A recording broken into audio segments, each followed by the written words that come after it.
Сәлематсыздар ма? Мен Батыс Қазақстан облысы жоғарғы инженер технологиялық колледжінің оқытушысы Азғалиева Мангүл Құттыбаевна.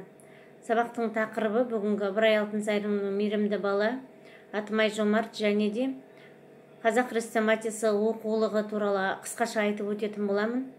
Ыбырай Алтынсарин өздеріңіз білетіндей қазақ прозасындағы ең алғашқы прозасы болып есептеледі.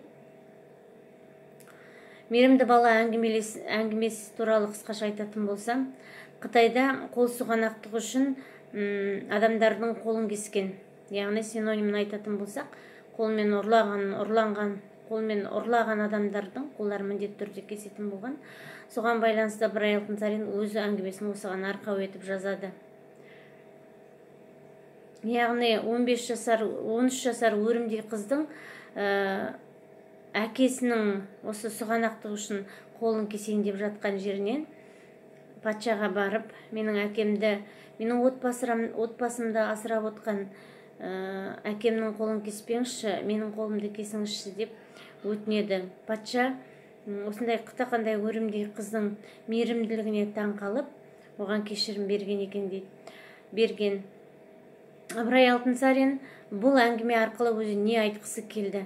Яғни ата-ана мен бала арасындағы қарым-қатынасқа үлкен мән берген. Бала ата-анасын, туған туыстарын, бауырларын жақсы көру керек деген мақсатта жазылған әңгімесі болатын. Екінші әңгімеге тоқталып кететін болсақ, Атымай жомарт әңгімесі ол адамдарды еңбекке тәрбиелеу. Яғни өзіңнің еңбегімен тапқан нанға ештеңе жетпейтіндігін көрсетеді. Атымай жомарттың өз еңбегімен тапқан еңбегі туралы айтылады.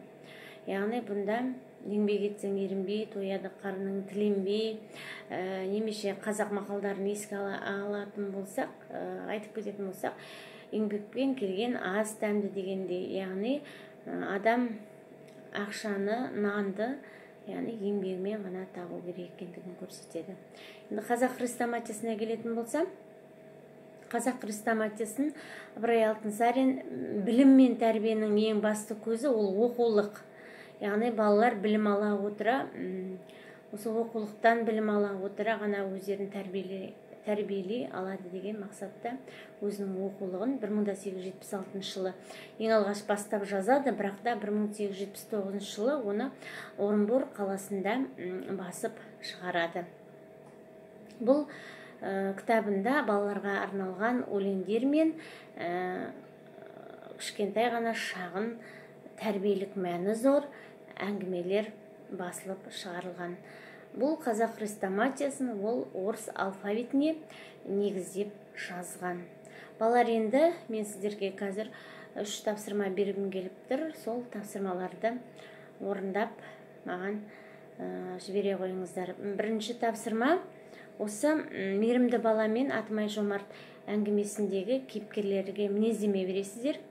Оқып алып түгелдей, яғни оқып алып, одан кейін екінші тапсырма Атымай жомарт пен мейірімді баланы Вен диаграммасы арқылы салыстырасыздар.